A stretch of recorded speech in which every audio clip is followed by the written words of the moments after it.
Hello, my name is Amore, and I am here to provide some peer resources for people with DID. That's dissociative identity disorder. I'm a protector in a DID system myself. Peer support basically means that this is not professional advice, and I highly encourage you to find a therapist or look to professional advice. In addition to peer support, much of this knowledge is gained from my personal experience, both with my own system and with other people like me that I've had in DID community, both in person and online. So do take it with a grain of salt, but if it helps you and keeps you guys safer, definitely use this resource. Now that I have that out of the way, the last video I did was what is a little. I talked about common issues that people have with their littles, and especially hosts. And I want to start out by just talking about that littles are traumatized kids.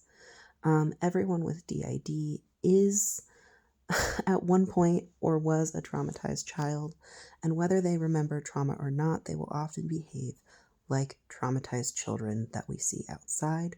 So a lot of times we can just start by looking at a trauma-informed approach, is what they call it in the psychiatric business, that we know works with singlet children. And since we've had those similar experiences, these approaches might be helpful, okay?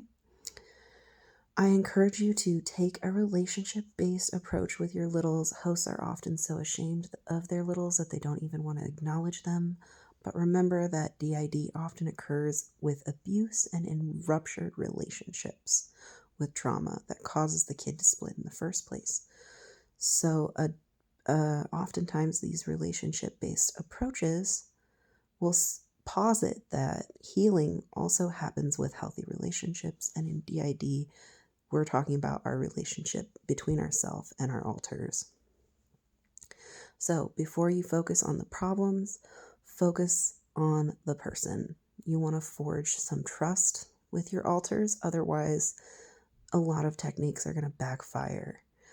Sometimes that means giving them an olive branch, like a little journal or a stuffy. Definitely consult your protectors. Where there is a little, there's almost always a protector trying to keep them safe. So please build that positive relationship with your protectors. This is from the CDC. These are the guiding principles of a trauma-informed approach that is just worldwide acknowledged that you want to create. So that's what I'm going to be using to guide some of these questions that you can use. Remember, with safety, emotional safety counts. Sometimes something that doesn't look like a danger might feel like a danger, and that's very real. Peer support can be tricky for young alters in adult bodies, but it is possible. Kids might not always be able to make positive choices, but we can give them safe options.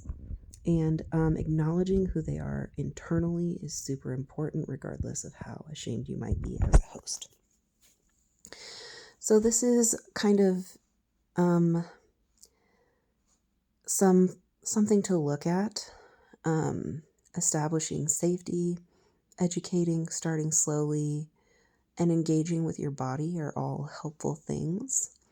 But again, I encourage you to consult the protectors because if you just do this on your own, it's not going to be good. Also, definitely try some of these exercises during therapy. I encourage you to pause and check on this.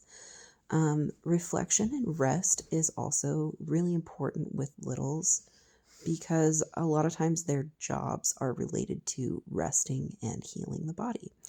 So these are the 4 issues we talked about last time.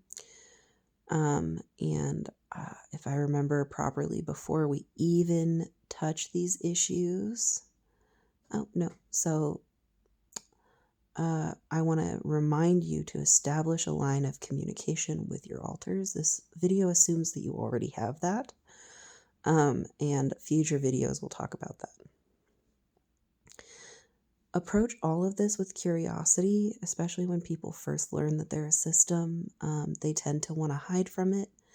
Definitely approach it from a place of curiosity and not shame. Littles might not always have the answer for why they do what they do, just like with real life children, but it's worth an ask, and sometimes they do know. Definitely think about what needs are not being met that's causing these issues with your kiddos. And think about how you can address those. So some of these needs might look like a need for that's connected to their role. So we talked about some roles are for play. So if you're overstressed at work and your littles are fronting during a double, it might be that they need sleep or they need a break. So if you do that ahead of time, they might not front as much during work. If they're showing up during intimate times, maybe they need safe, age-appropriate touch from an outside person or connection. And you can negotiate that with your partner if you discuss that properly. Sometimes they spend money on things that they need to soothe themselves, and maybe ask, when can we afford that? And talk to them about it. This segues nicely into the impulsivity. Kids are impulsive in general, but traumatized children tend to be very impulsive. So definitely collaborate with other alters, collaborate with your therapist. Again, think about unmet needs that they tend to act on the most. Are they eating unhealthy food? Is there a safe area that you can take them to? And then most importantly, work on your shame. If you can find community, a lot of times that helps ease the shame. If you can collaborate with your therapist, that can help ease your shame. Do things for yourself as a host that will help you be better, so that you can help them more. Also, journaling is a huge tool that I will bring up lots of times. It does not have to be written. Trust that your brain and your alters are trying to help.